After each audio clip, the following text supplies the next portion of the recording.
So welcome everybody to this webinar on fussy eaters, and thank you for joining.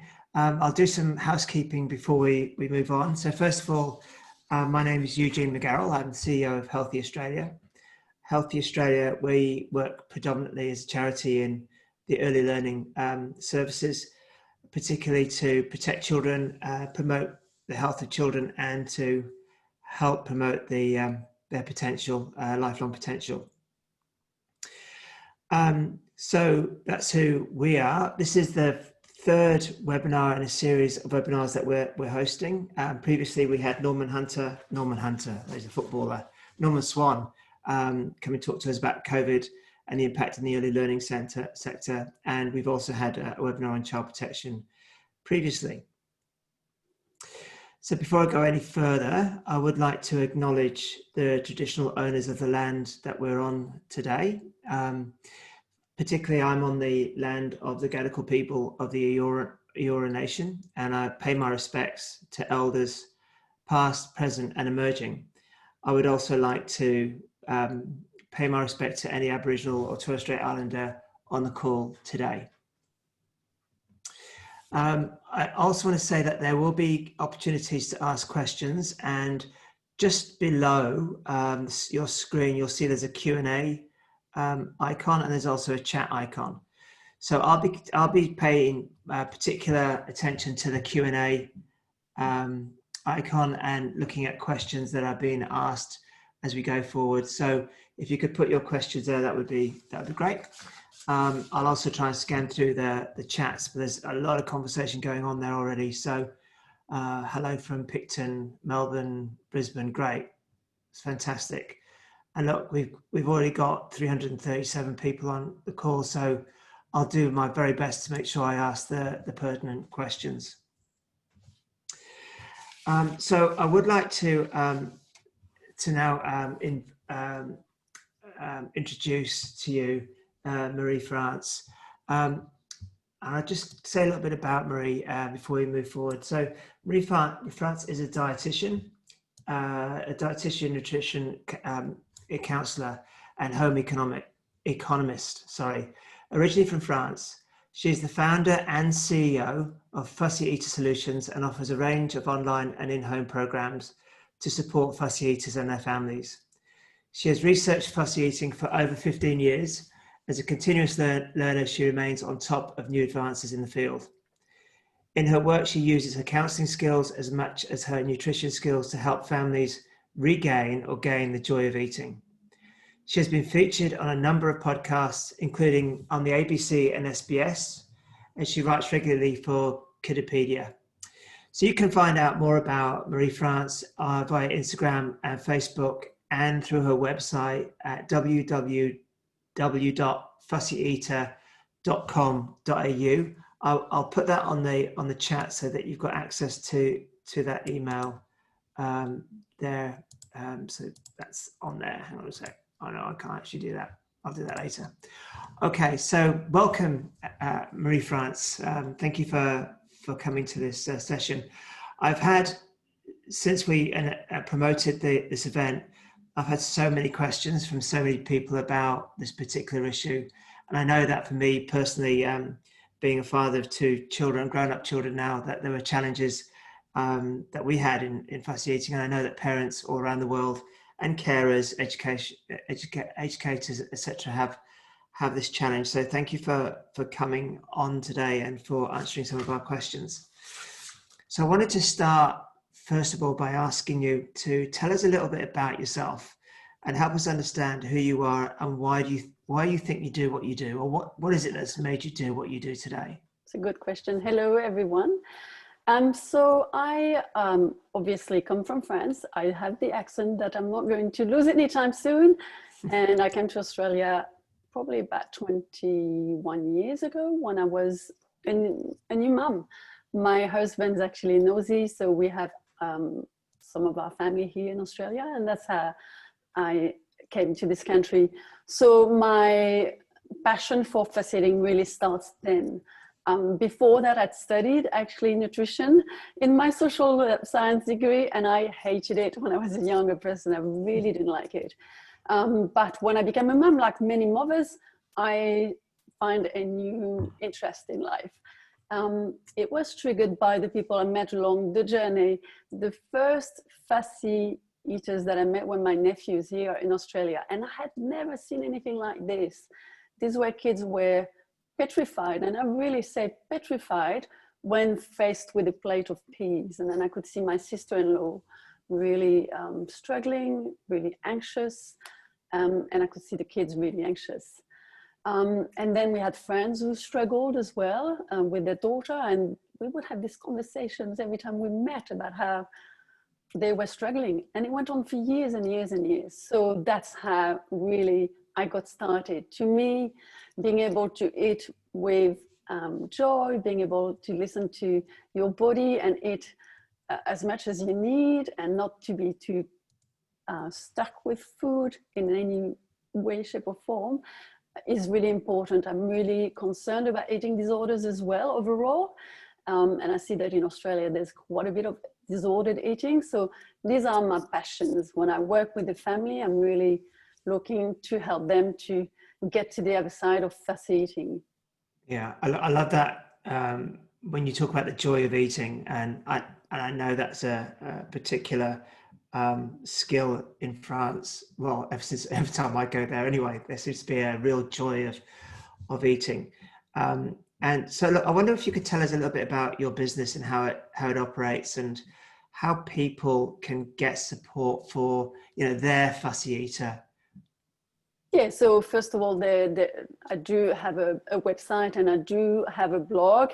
I try to write some articles which technically give a bit of advice already to people who really need that basic advice to start with, and they can listen to the podcast that I have done. And so that may be enough for a lot of people. And then for people who are stuck, I offer sessions. At the moment, it's all online.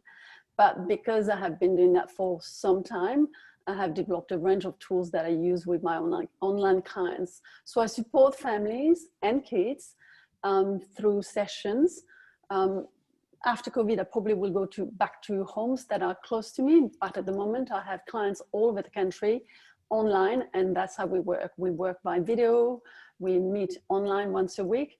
And I like the idea of, you know, making sure that when I work, I give some practical steps that we work on for a whole week, and then we adjust the following week. So that's what I do. I never do one-off sessions.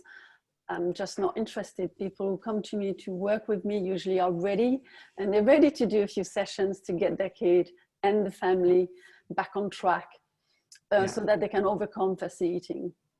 Okay, great. So I just wonder if we could dive in really into some stories that you might be able to tell us. So, you know, particularly people who have fussy eaters in their lives, I guess. What stories can you tell us about the work that you do, and how has it helped parents, carers and children overcome the barriers to healthy eating? So I have many stories and many families that I've helped. What I found the most rewarding to me is the little small progress that you can get, especially when you least expect it, or you know you're not expecting to get an email or a video from a kid, which I got the other day, for example. So these are people are stuck for a number of reasons, and we're looking to get some progress. And sometimes it's about venturing into a new food, and sometimes it's about being able to accept something that's different from the last time you actually ate it. So we may work on the shape, we may work on the texture. So there are lots of ways to progress kids. It's never super magical, like, you know, you get a kid who's been really stuck and then all of a sudden they're eating everything. But there are times when the progress is quite unbelievable, particularly I found with kids who are on the spectrum that I work with. So recent story would be 2 recent stories with kids on the spectrum. One child, I was told by his mom, you know, he's never going to eat pasta unless it's from this pasta bolognese, unless it's from this particular brand. We had to ask the childcare center to find out where they actually buy this particular brand.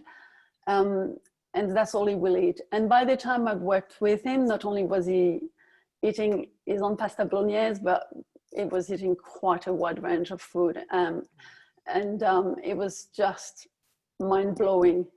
Another kid I worked with recently, also on the spectrum, really, really stuck, really anxious. And I would visit him in his home, and he would be really,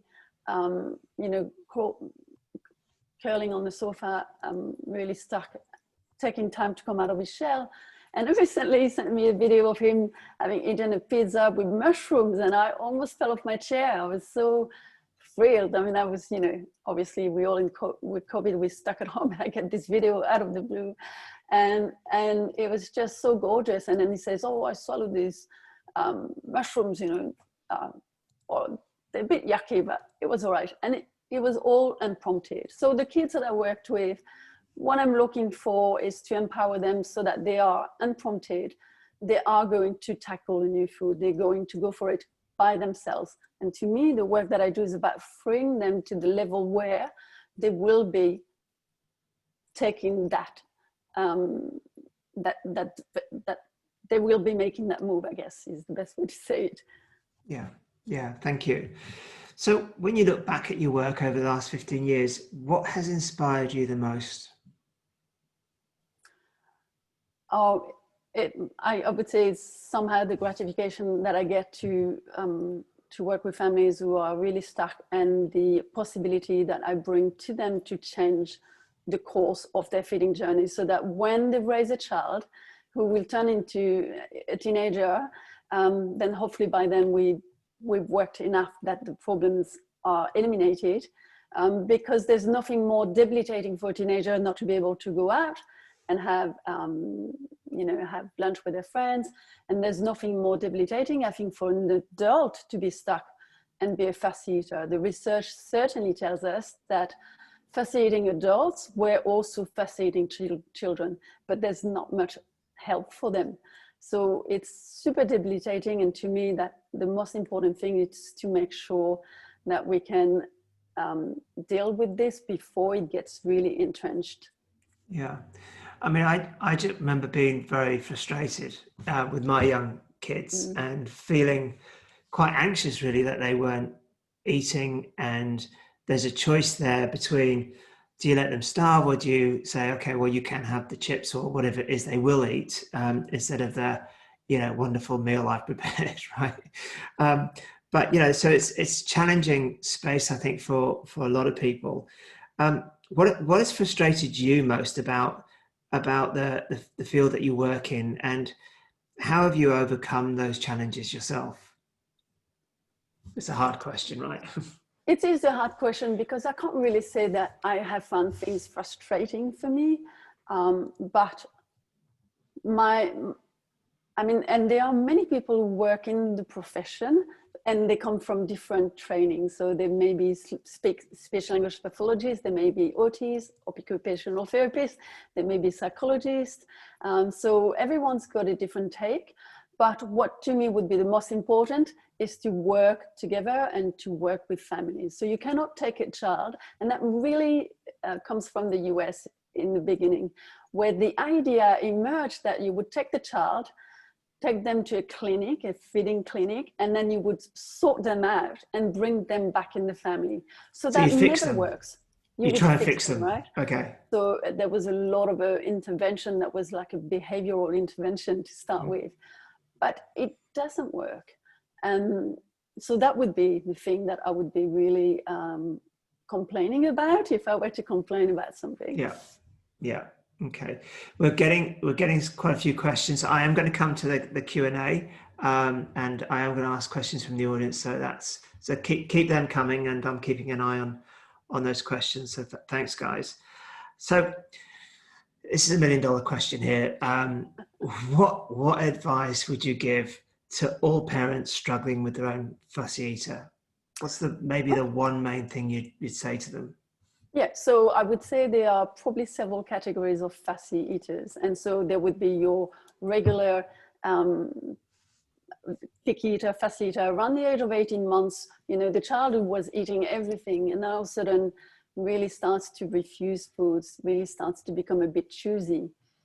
So for those people, it may not be a real difficult issue, and they may be able to ride this through for the next few years. And then there's another category of people who would have experienced issues or difficulties since birth. For example, with a baby who doesn't latch on, with a baby who's really not interested in solids, with a baby who's really stuck progressing textures. So yeah, there are different levels in the level of fussiness. Some kids will be called problem feeders, but it's important to look at the fact that there isn't a international accepted definition either of fussy eating or problem feeding. So every field, as I said before, tends to have their own take on this. And these days, including in mental health, there is an approach to this. What I would say with families is often when they are stuck with a fussy eater, that's really, really costing them a lot in terms of the anxiety and the stress, then they will need to seek help, and they'll find a way somehow to getting the help that they need. I think, yeah, and look, and I know for me anyway, I thought I was the only one, or we thought we were the only one that had this problem. Everyone else's child would eat what was put in front of them. What's the prevalence? I mean, is this something that, you know, there's only a few people struggling with, or is this something a lot wider? So at any time when you look at the stats, you're looking at parents complaining. So if you've got kids age 2, you would find that 50% of the parents are complaining that their kids are not eating. Right. So it's important to distinguish what is a phase and what is actually really quite a difficult problem to deal with. That's why I think stress is important. If your behavior with regards to feeding your kid is affected, if you really dread meal times, then it may be time to look for some help. Okay. And at what point do you may not know the answer to this question, it's just popped into my head, but I think at what point does fussy eating become an eating disorder? Is there other signs that you need to think about? So interestingly enough, there is some literature associating fussy eating with potential eating disorder or disordered eating around teenage years or adulthood. And there is also a definition of an eating disorder for called ARFID. And so that's when you're looking at working in the, you're looking at mental health stake on fussy eating. I would say with fussy eaters, there is a lot that can be done before it gets to this stage where it's really difficult and kids are really stuck. The other day I talked to a mother who has a 12-year-old girl, and she really gave me a definition that she thought applied to a daughter of ARFID, which is this a mental health disorder that is about a disordered eating issue. And I felt really sorry for her because the only person I could recommend was actually a psychiatrist who will be able to assist her and her daughter. But she said things like, you know, years ago, we actually saw somebody and it was working, but I stopped going. So, you know, years ago, when her daughter was perhaps 8 or 9 years old, it was still a good time to do the work. And she realized that if she'd actually done, you know, far enough at that time, she would have been able to help her daughter. And now it had compounded for, you know, 4, 5, 6 extra years, and the family was really stuck. Yeah. Okay. Thank you. So we're going to dive into some of the questions that have been put in the Q&A box. So we've got a question here from Amy Burren. We have a 2.5-year-old son who eats very well most of the time. We home cook healthy meals, but sometimes he stops eating particularly foods. For example, he suddenly stopped eating fruit peel this week after eating it since he was young. Sometimes he loves salmon and meat and then refuses it for 1 to 2 meals before returning to eat it again. Any ideas? So if he has been eating really well until now, and if there were no issues, it's still sounds like he's eating quite a good variety of food from what the family is offering, I would say, and you hear that all the time, but it's so important not to pressurize him and to keep offering the food. I know that sounds a bit cliche, but to keep offering the food, serving the food from the middle of the table, providing some autonomy to children is actually quite a leap of faith, but an effective leap of faith. Right. So think about family style of serving. Think about how perhaps the French do it. You know, they put the food in the middle of the table and you let the kids help themselves. Some of the time they will refuse a food that they've accepted, and that's because they're going through a stage of food neophobia, most likely at this age. That's a very normal stage that probably affects about 70% of all the kids. So they become cognizant about their food. So now, is it Ellie or Ella, her name? Now, you know, your child is actually looking at the food and thinking, well, what is this? Yeah. He's Amy, it's Amy. Amy, sorry.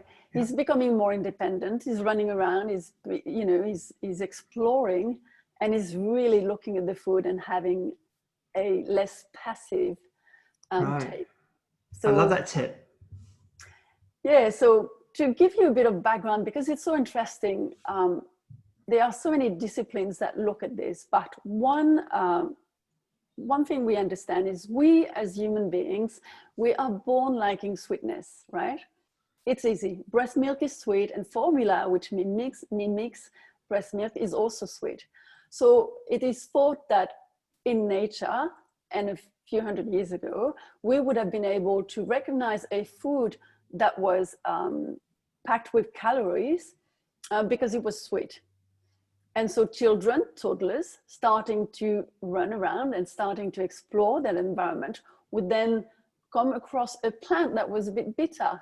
And bitter really was an indication that the plant may be poisonous. Right. So we really are wired to like sweetness and to dislike bitterness. And in between, there's sourness and there's savoriness or saltiness. So it's easy to like sweet. We're born liking it. Then we fairly quickly acquire the taste of sourness and saltiness, not a problem. Bitterness takes years. And what's bitter? If you look at bitter vegetables, they are all green vegetables. Yeah, right. So it makes us really cautious with green vegetables. So we know that green may sound like, you know, potential danger. And we know that if it's bitter, it's probably not to be eaten. So maybe later on we'll talk about that again. I've got some pictures that I'm going to show you perhaps, but so we are wired to become neophobic about foods at some stage and to look at them with toddler's eyes and go, what's this? You know, and then you'll have these kids, they'll poke around the food, they'll smell it, they'll separate. What on earth is this? Totally normal. So if you can write that, if you can just let them do that exploring and not ask them to eat the veggies because you are on a mission to get nutrition in, we'll win this, but it will take years because food neophobia will last for several years. Okay, so it's a long game. It's a long-term game. And that thing of discovery and letting children have agency over what food they put on their plate, that's really important, is what I'm hearing anyway. And it's a learning. So children are learning what foods to eat. And it's, you know, the sweet and fat, that's easy, but it's the other stuff which is bitter, which is harder to acquire. So don't put so much pressure on them. Right, but when you ask, and it does. So when you ask adults, you know, when was the first time you actually tasted, you know, steamed vegetables or kale, you know, something steamed, let's say, with a drizzle of olive oil, and you went, oh my God, this is so delicious. I would bet you were an adult, really, because when you're a child, you're quite a long way from getting there. And so you've got to give it the time.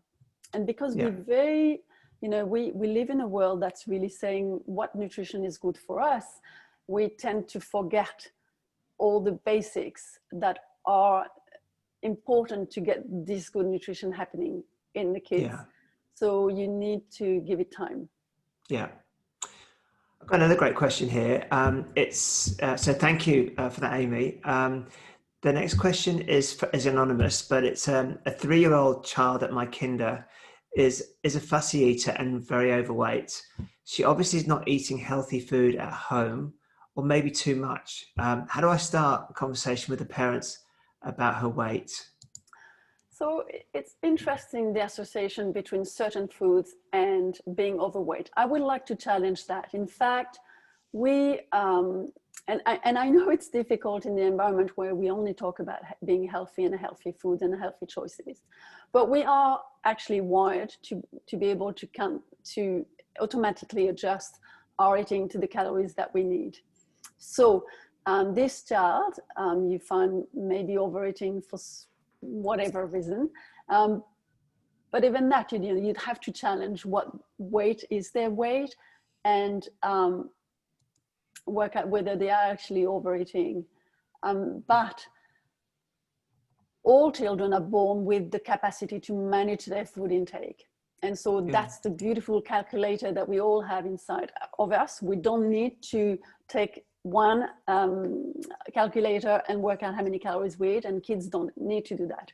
When that is broken is when we intervene in wanting to make our kids to eat more than they really need to. So we ask them to finish their plate, for example, or we may be distracting them when they eat, so they have no idea how much they're eating. So a typical example, and the research shows that very clearly in adults, if you are watching TV, for example, and you're being fed, you will not be able to establish a successful connection between your stomach and your brain, and you'll be eating without processing how much you actually are eating. So for this kid, what I would be looking at is to establish some structure. But to tackle this with the family, I found that really quite intrusive, because, on what ground you turn around to family and say your kid is overweight? I don't think it's going to be a successful strategy. No. People, and just, we know that. I mean, if you coach anybody, unless people want to be coached, they're not going to make changes. So it's hard, and it's hard not to pass judgment as well on one another, because that's the society in which we live. For this kid, I would just hope that he's happy, and he has some structure in the way he eats. I'm working with children who are overweight because I believe that we can learn to adjust to it without emotion, and we can learn to eat for appetite. Yeah. But all in a kind of a joyful manner, if possible. Yeah. Hope that answers the question. I mean, it's hard, isn't it? And as parents, if your child's overweight normally anyway, so that's not going to be news. But I guess it's how do we support the parents to, change their habits? And I mean, some of the tips are, how do you support, if you're eating in front of the television, that's a problem, right? If you're doing it every day, I mean, maybe once in a weekend, but establishing family meal times is obviously an important strategy here. Absolutely. So, yeah. So, I mean, to all the parents who are listening today, you need to have some sort of structure. And we are talking about health all the time and nutrition, but we forget the basic essential that we need, and which is structure. So I have many parents who run after the kids with food in their hands, or I have many parents who feed their kids the whole day because their kid is not eating and they're so concerned. And I have a lot of parents at the moment with COVID who are doing emotional eating themselves. And they'll tell me, I eat a lot of... yeah, I do that sometimes. See, I never do, because it's not the way I was brought up. I'm really lucky with that. Yeah. I only eat if I'm hungry, and I only eat really at meal times. And if I do feel hungry and I improvise a snack, I eat a real snack. Yeah. So I'm happy to explain what a real snack is, but you need about 2 or 3 food groups in that. Yeah. Well, what is a real snack? That's a real snack will be, okay, let's say, it's afternoon and, hunger shows up, and your meal is another 2.5 hours away, let's say, as an average. So you could then decide to have some fruit, and you could decide to have a slice of bread with a bit of peanut butter. Or you could decide to have some nuts and some fruits, for example. So you would need 2 or 3 food items here and eat until you feel satisfied. We never really talk about that, you know, are you still hungry? Are you satisfied? So if I eat a chocolate cake after dinner, you know, I eat the first bite and it's lovely, it's beautiful, and I'll rave about it. And then I have the second bite and it's not so pleasant anymore. That's really me listening to my body, and it's really saying, you know what, you've had enough, time to move on. So we need to listen to our bodies. Our bodies are very good at telling us how much we need. And with kids, it's very good at telling them what they need. They'll go for carbs a lot of the time, the young kids. And that's what the research says. They'll know what it is they need. I guess that as parents, you're role modeling that. And, you know, that I'm going to give that a go, I have to say. Marie-France, I'll have one bite of a cake and see what happens next. Enjoyment is important. So look, there's a couple of questions here that I think I'll just pull together. But is, you know, do you work with childcare services in schools? What's the name of your business? Your website? Yeah. So that's quite technical questions for you. Yeah, look, I mean, I do always work with childcare centres if they want to be involved with me, particularly when I have a child who's fussy. I'll always look, first of all, and I know you help childcare centres provide a good variety of food. So I'll always ask, you know, does your child attend childcare and do they provide food? If your child is fussy, always go for a childcare centre that provides food. And now then I really need to work on the structure, you know, how are we going to make sure that the kid is has some sort of regular meals with the childcare, and how is the childcare going to handle the child? So always happy to work with this with childcare centers, and I'm happy to train the staff as well, because sometimes I think the staff may benefit from some sort of a bit more knowledge around this area. Yeah. The business is called Fussy Eater Solutions, and my website is fussyeater.com.au. Yeah, great, thank you. There's a question here, where was it? From Melissa Brown. Do you have any general advice for parents of children on the spectrum with sensory aversion? Yeah, so with children who are on the spectrum, I actually spend a bit of time in France normally every year, and I follow a cohort of kids who are on the spectrum, and they eat in a canteen environment, because these are kids who are non-verbal, and the families need a lot of support. So the kids can either stay the whole day at the school, or they will stay overnight as well. So this is pretty full-on help that they get, and the kids are fed. And so in this particular school, there's a chef, and I have documented what the kids eat. And I think most families here would fall off their chair if they saw what these kids end up eating, right? So they start with the same sensory aversions, they start with the same difficulties, but by having structure, by having exposure regularly, the progress comes. So my advice to families who have kids who are on the spectrum is, don't push foods onto the kids, but provide the exposure.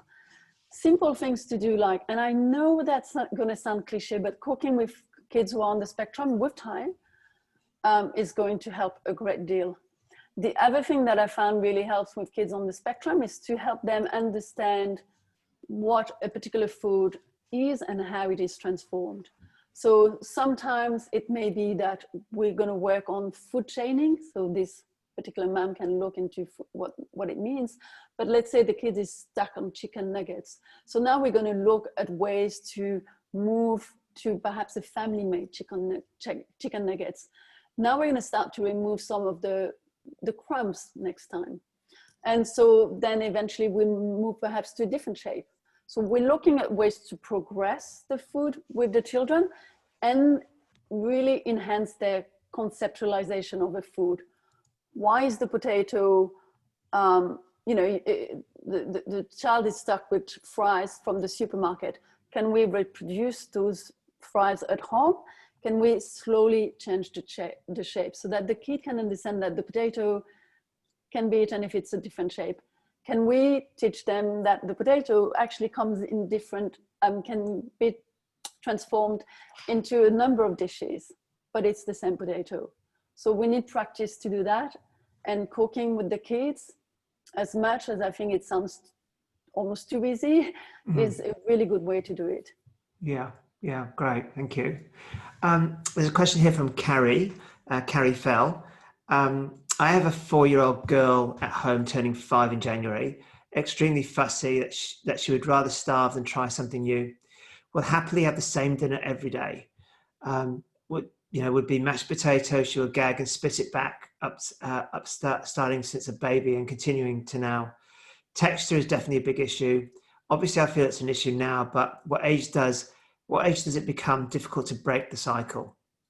We've also got a list of foods from daycare and have purchased the same brands, etc.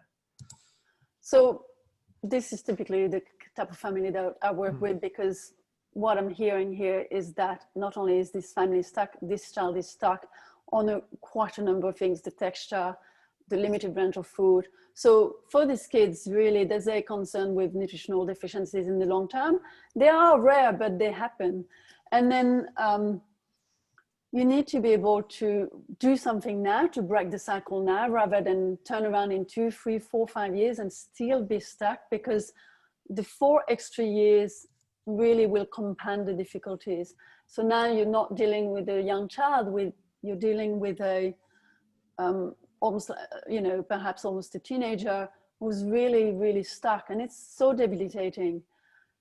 So the best way is to get help. If it was a baby who was really struggling, I would look at, whether this baby had reflux, whether there was some discomfort associated with eating. There is always a good reason that you need to narrow down to.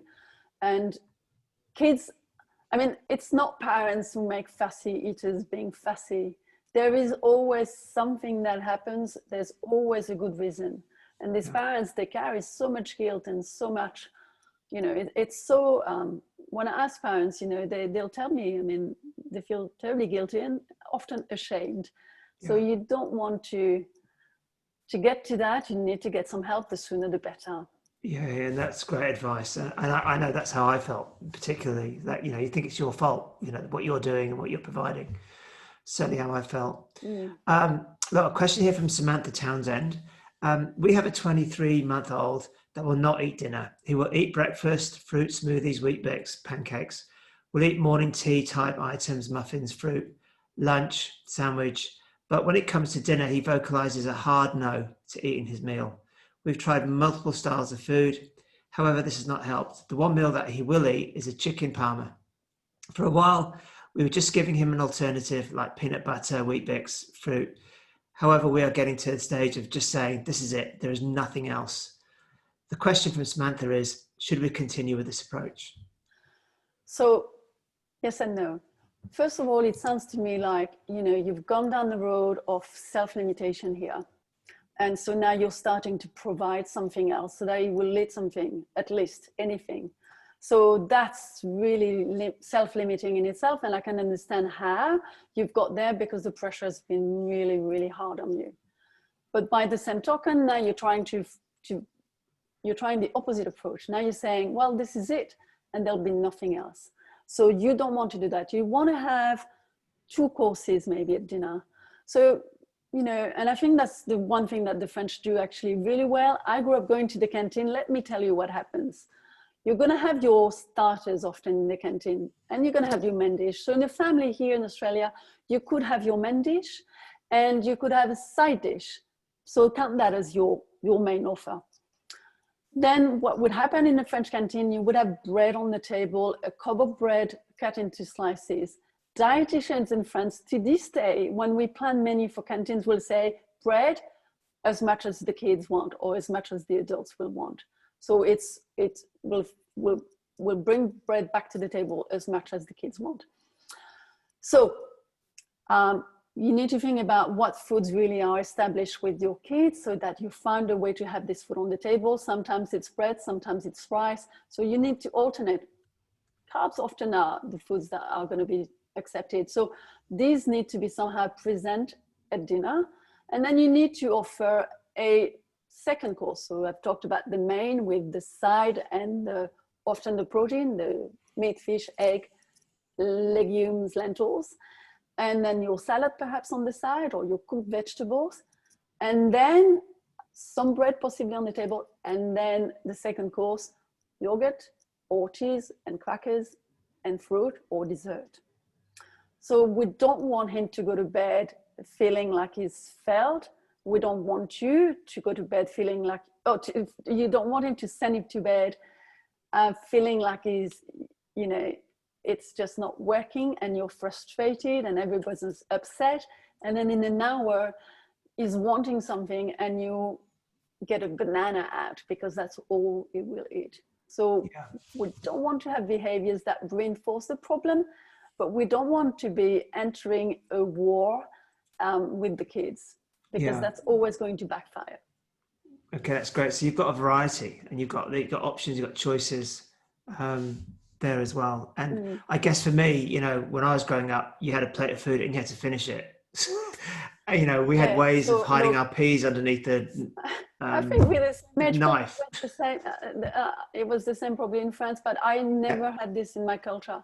We were never pushed to eat anything. And when I was talking about the bread in the canteen, it's because last year I visited the local canteen in my hometown again. So I like to pay them a visit because I have written menus for them.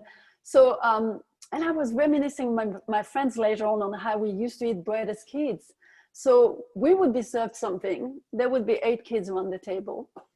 And, you know, those who were more advanced with the foods would tack in the food.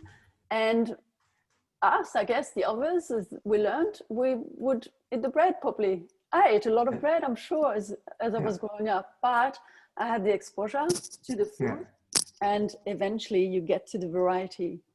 Yeah, great. We're going to have to wind up soon, but I know it's gone quickly, but next week we've got Felice Jacker, who's the author of a book for children called "There's a Zoo in My Poo." And it's really there to help inform children about food, but also telling the story, you're informing the parents as well. So we're looking forward to having her next week. And I'm going to put the link to that webinar in the chat so that if people want to register, they can do that. Are there any final thoughts that you would like to give to the audience before?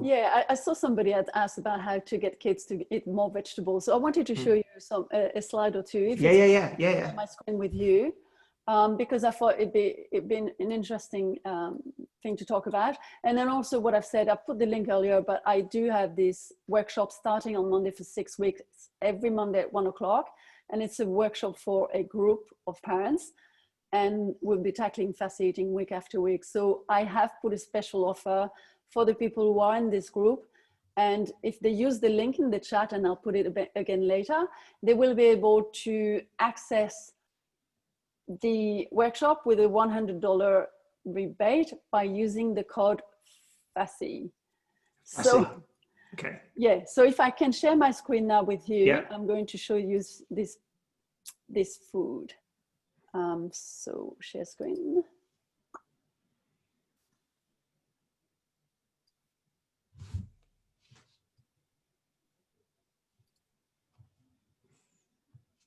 Okay, so I don't know if you can see well. Okay, so does anyone know what this is? And perhaps you do, Eugene? That's a lettuce, isn't it? It's cost lettuce. No. Anyone who knows? Because I'd be really interested actually to find the name in English, because I'm always struggling when I try to, and sometimes endive. Endive, yeah, that's right. Yeah, or endive. Anyway, I'm just reading it. Now, very 70s dish on the right-hand side here. Yeah. Endives in ham and cheese and white sauce. Wait for it. So I grew up on that stuff, right? Yeah. Endives are super bitter, but the way they were cooked here, and the research has been done in France actually, they've looked at how do we make a vegetable that's bitter, like endives, super bitter, how do we make it more palatable? This is how. We cook it in a way that sweetens it. So we add the white sauce. And there's also the cheese and the ham that bring that sort of savory flavor to it. And of course, the kids, will cut corners. They probably will eat everything, but not much of the endive. But they will get a taste for it. Occasionally, my mother would cook it without the white sauce. And I remember that because then it was so bitter, it would be like, oh my God, you know, how does she dare do that to us as kids? Yeah. As an adult, all of a sudden it's like, yeah, you know what? I just want to have that bitterness with the ham and the cheese because it's so nice. So important to understand that the kids, they have an acquired bitterness. They need you to sweeten. Adopt a gratin once a month and just do the veggies. Second dish I want to show you, if it will show. All right, Brussels sprouts. Oh, brilliant. Christmas. So Brussels sprouts really compounds which are really interesting, right? That are released in cooking. Now you overcook it and you have that smell in the kitchen. Really difficult to eat that. Some kids actually really have a strong sense of smell. So it's never going to work if you don't cook it well. Really, the way you cook Brussels sprouts, which are really quite bitter, is you can roast them, right? So now if you roast a vegetable, any vegetable is going to be sweeter because that's basically caramelizing the sugars in the vegetable. Yeah. So that's the way you can do it. And then there are 2 or 3 other ways in cooking, really. What you do is you add an acid, like a vinegar, to counteract the bitterness. Or I can't remember the other word I wanted to, or you add some savoriness, like, the cheese or something that's really going to sort of neutralize that bitterness. So it needs to be thought through. Bringing out the bag of peas every night thinking that the kids have to understand that you're on a mission and eat the peas, never going to work. Right. Okay. So you need to adapt. You adapt your cooking style. You need to work out what your recipe are going to be for your family, I guess. Yeah. Great. Thank you for that. So look, we're coming to an end. We're actually 2 minutes over, so apologies for that. But look, I wanted to thank you, Marie-France, for your time and for your generosity and your time as well. And for this issue came up because we run Feed Australia in the early learning services, and people are saying it's okay to provide healthy food, but if our children aren't eating them, then we don't want them to go home hungry. So given the number of registrations, it's a really hot topic. So thank you for doing that. Now, people have asked, can people watch the recording? You can. Anybody that's registered, everyone will get an email either tonight or tomorrow with a link to the recorded webinar. If anyone has any problems, just email me. That's eugene@healthyaustralia.org. Okay. I might even just put that in the chat so that people have got that. I don't know why I can't do it now. There we go. Chat there. eugene@healthyaustralia.org. Okay. So on that, guys, we'll say good night and thank you for listening to us and joining the webinar. Hopefully some of you will be on the webinar tomorrow, and not tomorrow, next week, next Thursday, when we've got Felice Jacka, who's going to talk about there's a zoo in my poo, which is a lot more interesting than that sounds. Okay, so thanks, guys. Thank you very much. Thank you once again, Marie-France. Pleasure. It's been a pleasure. All the best to all of you feeding kids. It's a long journey. I'm so done with it because my kids are adults, but I've taught them to cook. And tonight, they've cooked me dinner. So I'm going to have dinner now. Okay. Enjoy. Thank you so much. Take care. Take care. Bye-bye.